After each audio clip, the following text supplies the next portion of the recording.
এইবাৰ গণতন্ত্ৰ দিৱসত দিল্লীৰ কেন্দ্ৰীয় অনুষ্ঠানত অসমৰ প্ৰতীক পটত স্থান পাব ধুবুৰী আশাৰীকান্দিৰ টেৰাকোটাই। সামাজিক মাধ্যমযোগে এয়া সদৰি কৰিছে মুখ্যমন্ত্ৰী ডক্টৰ হিমন্ত বিশ্ব শৰ্মাই। ধুবুৰী জিলালৈ এক বিশেষ গৌৰৱ কঢ়িয়াই ৰাষ্ট্ৰীয় প্ৰেক্ষাপটত পুনৰ উজ্বলি উঠিবলৈ সাজু হৈছে টেৰাকোটা গাঁও খ্যাতি আশাৰীকান্দিয়ে। এইবাৰ 2026 বৰ্ষৰ গণতন্ত্ৰ দিৱসত দিল্লীৰ কেন্দ্ৰীয় কাৰ্যসূচীত অসমৰ প্ৰতীক পট ৰূপে স্থান পাব আশাৰীকান্দিৰ টেৰাকোটা শিল্পীৰ শিল্পই। আজি অসমৰ মুখ্যমন্ত্ৰী ডক্টৰ হিমন্ত বিশ্ব শৰ্মাই সামাজিক মাধ্যমযোগে সদৰি কৰিছে। তেখেতে অসমৰ প্ৰতীক পটত সন্নিৱিষ্ট আশাৰীকান্দিৰ পোৰামাটিৰ শিল্প মূৰ্ত হৈ উঠিব নদী সভ্যতাৰ সমৃদ্ধ ঐতিহ্য আৰু আত্মনিৰ্ভৰ ভাৰতৰ ভাৱনা বুলি নিজৰ পোষ্টত মন্তব্য কৰিছে। মহিলা শিল্পী সৰলাবালা দেৱীৰ প্ৰচেষ্টাত আশাৰীকান্দিত সূচনা ঘটিছিল টেৰাকোটা শিল্পৰ এক নতুন যুগৰ। ধুবুৰী জিলাখনক সদায় পিছপৰা বুলি কৈ থাকিলেও পিছ পৰি থকা নাই ধুবুৰী আশাৰীকান্দি টেৰাকোটাৰ শিল্পীসকল। এইসকল শিল্পীৰ প্ৰচেষ্টাত ৰাষ্ট্ৰীয় পৰ্যায়ত উজ্বলি উঠিব ধুবুৰী। উল্লেখযোগ্য যে ধুবুৰী জিলাৰ সদৰ ধুবুৰীৰ পৰা 14 কিলোমিটাৰ দূৰৰ এই গাঁওখন কেৱল অসম অথবা ভাৰততেই নহয়, বিশ্বৰ বিভিন্ন প্ৰান্তত এতিয়া অতি পৰিচিত টেৰাকোটা গাঁও খ্যাত আশাৰীকান্দি ৰূপে। উল্লেখ্য যে 19 শতিকাৰ আৰম্ভণিতে মৃৎশিল্পৰ লগত জড়িত কেইটামান পৰিয়ালৰে পূববংগৰ পৰা আশাৰীকান্দিলৈ প্ৰব্ৰজন ঘটিছিল। দৰাচলতে কেঁচামালৰ উপলব্ধতা, সস্তীয়া পৰিবহণৰ সুবিধা আদিকে ধৰি আৰ্থিকভাৱে ব্যৱহাৰযোগ্য অইন কেইবাটাও কাৰকৰ বাবে তেওঁলোকে এই স্থান বাছনি কৰিছিল। এই শিল্পীসকলৰ শিল্পকলাই স্থানীয় কথকতা, সাধুকথা আৰু লোকবিশ্বাসৰ সৈতে সংমিশ্ৰণ ঘটি জন্ম লৈছিল নিজস্ব সুকীয়া ধাৰাৰ। লাহে লাহে সময়ৰ গতিত জন্ম লোৱা এক নতুন ধাৰাৰ অসমীয়া শিল্পকলাই হ'ল টেৰাকোটা শিল্প। প্ৰথম অৱস্থাত টেৰাকোটা শিল্পৰ সৈতে জড়িত সেই শিল্পীসকলৰ নিৰ্দিষ্ট কোনো লক্ষ্য অথবা এই শিল্পকলাক ব্যৱসায়িক ভিত্তিত আগুৱাই নিয়াৰ বাবে নিৰ্দিষ্ট কোনো পৰিকল্পনা নাছিল যদিও এগৰাকী মহিলা শিল্পী সৰলাবালা দেৱীৰ প্ৰচেষ্টাত আশাৰীকান্দিত সূচনা ঘটিছিল টেৰাকোটা শিল্পৰ এক নতুন যুগৰ। শিল্পীগৰাকীৰ হাতীমাখিয়াত কোচত শিশু থকা এগৰাকীৰ মহিলাৰ টেৰাকোটাৰ অভিনৱ পুতলাই ৰাষ্ট্ৰীয় পৰ্যায়ত লাভ কৰিবলৈ সক্ষম হৈছিল বিশেষ সুখ্যাতি। গণৰাজ্য দিৱসত এইবাৰ প্ৰথমবাৰৰ বাবে ধুবুৰী টেৰাকোটা প্ৰদৰ্শন কৰা হ'ব, কি ক'ব এই মুহূৰ্তত? ইয়াতকৈ আনন্দৰ খবৰ আৰু আমাৰ কাৰণে ধুবুৰীবাসী আৰু আমাৰ শিল্পীসকলৰ কাৰণে ইয়াতকৈ আনন্দৰ কোনো খবৰ হ'ব নোৱাৰে। কিয়নো গণৰাজ্য দিৱসত যেতিয়া আমাৰ প্ৰতীক পটটো দিল্লীত যাব, কিয়নো চবৰে নজৰ তাতে থাকে। চবে আটাইতকৈ ডাঙৰ আমাৰ যিমান ইয়থছ আছে, বাচ্চা আছে, চবেই সেই গণৰাজ্য দিৱসৰ দিনটোত চকুটো তাতে দি থাকে। আৰু সেই পৰিপ্ৰেক্ষিতত মই যেতিয়া এই প্ৰতীক পটটো যাব আৰু তাতে ব্যাখ্যাখিনি কৰি থাকিব, সেই ব্যাখ্যাৰ দ্বাৰা এই পাব্লিচিটিটো বহুত ডাঙৰ হ'ব বুলি মই ভাবোঁ। It's a wonderful initiative. যি সময়ত ধুবুৰীত পূৰ্বৰে পৰা যে বাংলাদেশৰ কাষৰীয়া এখন জিলা, এই জিলাখনক পূৰ্বৰে পৰাই মানে এই মানুহখিনিক বাংলাদেশী যে এটা চিল মোহৰ মাৰি থৈ দিছে। কিন্তু এই কাষৰীয়া জিলাখনৰ দেশৰ লগত কাষৰীয়া জিলাখনৰ অসমৰ এতিয়া যদি আমি ক'বলৈ যাওঁ বিশ্ব দৰবাৰত প্ৰদৰ্শন কৰা হ'ব, এনে ক্ষেত্ৰত কি ক'ব? একচুৱেলি বাংলাদেশটো 1971ৰ প্ৰডাক্ট আৰু মই যে কৈছোঁ আমাৰ ছ'চাইটিটোৱে হৈছে কিমান আগৰ। So' question of Bangladesh is a narrative, এইটো এটা ব্যাখ্যা আৰু it may be a political ব্যাখ্যা অৰ লাইক দিছ।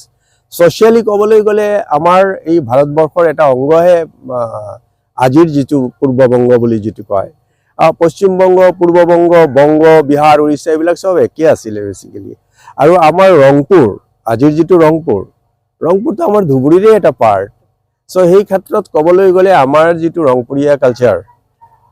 আৰু সেই ঠাইৰ কালচাৰ এইটো একেই। আৰু আপোনালোকে জানে যে বাংলাদেশৰ DC মানে ৰংপুৰৰ DC আশাৰীকান্দিত আহি থাকে, আমাৰ মানুহবিলাকে গৈ থাকে। আৰু আমাৰ ব্যৱসায়টো আগে ব্ৰহ্মপুত্ৰ গ'লেতো বাংলাদেশত সোমাব লাগিব না, আৰু তাৰে পৰা গৈ পেলাই আপুনি কলিকতা পাব, আৰু তাৰে পৰা গৈ পেলাই বিভিন্ন ঠাইত গৈছিল। আৰু আজিৰ পৰা কেইবছৰমান আগত আপুনি যদি লক্ষ্য কৰে, আমি যদি গম পাইছোঁ যে আমাৰ ময়ূৰপংখী বোৰ্ডটো তাতে দেখা হ'ব। সেইটো বহু বছৰ আগততো আৰু আমাৰ যাতায়াতৰ ব্যৱস্থা, যোগাযোগৰ ব্যৱস্থাটো ৰোড ট্ৰেন্সপৰ্ট নাছিল, তেতিয়া ঘোঁৰাই আছিল, গাড়ীটো নাছিল। আৰু লগতে যদি আপুনি কয় যে এই কেনেকৈ মোড অফ অপাৰেশ্যন নদী আছিলে, আৰু নদীৰ থ্ৰুত সেই ময়ূৰপংখী বোৰ্ড যে কোৱা হৈছে, গোটেই যাতায়াত যোগাযোগৰ ব্যৱস্থা আমাৰ নাৱৰ ভূমিকাটো আটাইতকৈ বেছি আছিল। সেইকাৰণে নদীমাতৃক দেশ তাতে ডেপিকশ্যন হ'ব আৰু লগতে আমাৰ নাও এইটো ডেপিকশ্যন হ'ব আৰু নাৱেদি কি লৈ যোৱা হৈছিল সেই জীয়াই থকাৰ কাৰণে আমাৰ ঘৰত ব্যৱহাৰ কৰাৰ কাৰণে মাটিৰ আচবাব পত্ৰ এই বস্তু ব্যৱহাৰ হৈছিল কিন্তু তাৰে ওপৰত আৰু এটা কথা আছে যিটো মই আপোনাৰ আজি চেনেলত মই ক'ব খোজো মই জেনেৰেলি খুব এটা বেছি ইণ্টাৰভিউ দিয়াতকৈ কাম কৰিবলৈ ভাল পাওঁ আজি চাওক ভাৰতীয় সভ্যতা সংস্কৃতিৰ মূল বস্তুটো কি বস্তু তাতে এটা ডাঙৰ কথা আছে সেই ডাঙৰ কথাটো হৈছে আপোনাৰ দেহ মন এই গোটেই বস্তুবিলাকৰ ক'ৰ পৰা আপুনি শান্তি লাভ কৰিব ক'ৰ পৰা আপুনি দীৰ্ঘদিন জীয়াই থাকিব পাৰিব ক'ৰ পৰা আপোনাৰ ল'ৰা ছোৱালী তেওঁলোক এটা ভাল জীৱন যাপন কৰাৰ অনুপ্ৰেৰণা পাব এই টেৰাকোটাৰ মাজত লুকাই আছে বস্তুটো সেই কথাটো আজিৰ দিনত কোৱাটো অলপ দীঘলীয়া প্ৰক্ৰিয়া এটা হৈ যাব আমি পিছত বাৰু সেই কথাখিনি ক'ম তো আজিৰ দিনত মই এইটো ক'ব খুজিছোঁ যে আমাৰ এই শিল্পগাঁৱত এতিয়া 165 ফ্যামিলি আছে এই ফ্যামিলি OBC পাল কমিউনিটিৰ পটাৰ্স ল'ৰা ছোৱালী সবে তাতে বনায় এই চাৰিওফালে যিটো বিক্ৰী কৰে ট্ৰেডিশ্যনেল কথাটো কৈছোঁ আজিকালি আমি দেখা পাওঁ বহুত বস্তু টটো অটো ট্ৰাকছ এইবিলাক বস্তুবিলাক লৈ যায় মালগাড়ী হেৰিত কিন্তু কেইদিনমান আগত এইটো বাকুৱা বুলি কয় এইটো কান্ধত ৰাখি বস্তুটো লৈ বিক্ৰী কৰিছে মই সেইটো চোৱা মই সেই গাঁওখনত দেখা পাইছোঁ মানুহবিলাকে বাৰ্টাৰ চিষ্টেম আমাৰ ওচৰৰ মহিলা আহে তেওঁলোকে এই ধান দিয়ে আৰু টেৰাকোটাৰ এই কলহ এইবিলাক লৈ যায় তো তাৰে পৰা বাৰ্টাৰৰ পৰা আজি লাহে লাহে বস্তুটো যে আহি আছে এই প্ৰক্ৰিয়াত মই ক'ব বিচাৰিছোঁ যে অহা দিনত মানে ইয়াৰ দীৰ্ঘদিনীয়া এক সংগ্ৰাম দীৰ্ঘদিনীয়া এক সংগ্ৰাম যাতায়াত যোগাযোগ গোটেই ব্যৱস্থাপনাৰ পৰা আদি কৰি এই আপোনালোকে জানে যে তাৰ এই গাঁওখনত সোমাবৰ কাৰণে এটা দলঙে নাছিল এই দলংটোৱে 10-15 বছৰ কঠিন দীৰ্ঘ প্ৰচেষ্টাৰ ফলত এটা আমি এতিয়া পাক্কা দলং পাইছোঁ বেইলি ব্ৰিজ বুলি কয় তাৰে কাৰণে আৰু নহ'লে আচাৰিকান্দি আৰু আগুৱাই গ'লহেঁতেন এই দলংটো বনাবৰ কাৰণে সেইটো সময়ত যাতায়াত যোগাযোগৰ ব্যৱস্থা নাও আছিলে আৰু গোটেই সময় বাৰিষাত এই গাঁওটো পানীৰ তলতে থাকে একো কৰিব নোৱাৰে সেইকাৰণে নামটোৱে আশাৰিকান্দি আহাৰ মাহত কান্দি থাকে মানুহকেইটাই বিকজ দে কেনট প্ৰডিউচ এইটোৱে আমাৰ কাৰণে এটা ডাঙৰ আছিল যে এইটো গোটেই ছিজনত কামখিনি কেনেকৈ হ'ব সেইটো চিন্তা কৰা ভাট্টিকেইটা আপোনালোকে দেখা পাইছে এই ভাট্টাকেইটা একদম এটা সময়ত গোটেই ছিজনত কাম কৰা ভাট্টা নাছিল ওপৰত পানী পৰিলে বৰষুণ পৰিলে কৰিব পৰা নাছিলে সেইটো চিন্তা কৰা হ'ল নেক্সট এটা সেইটো ডিজাইন কৰা হ'ল তাৰপিছত পাৰ্মানেণ্ট ভাট্টা কৰা হ'ল এতিয়া তাতে গ'লে আপুনি দেখা পাব চাইণ্টিফিক ভাট্টা আহি গৈছে এতিয়া আৰু বৰষুণ দিয়ক নিদিয়ক তাতে শুকাই যাব তাতে পুৰিব এইকাৰণে দুটাই ৰখা হৈছে এটাটো